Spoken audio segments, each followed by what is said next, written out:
babaeng saksakan ng ganda.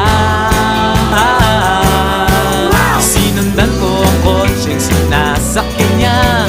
Hindi ko nakitang may dumarating pala. Hindi ko naiwasan, kami bigla nagkabanggaan. Nung magkamalay ay nasa ospital na ako. Nasikaso ng doktor na pili ng nanay ko.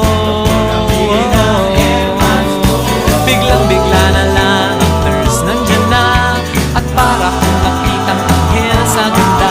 Kahit nagdidelirio, itong nasabi ko sa kanya: Ale, nasa langit na ba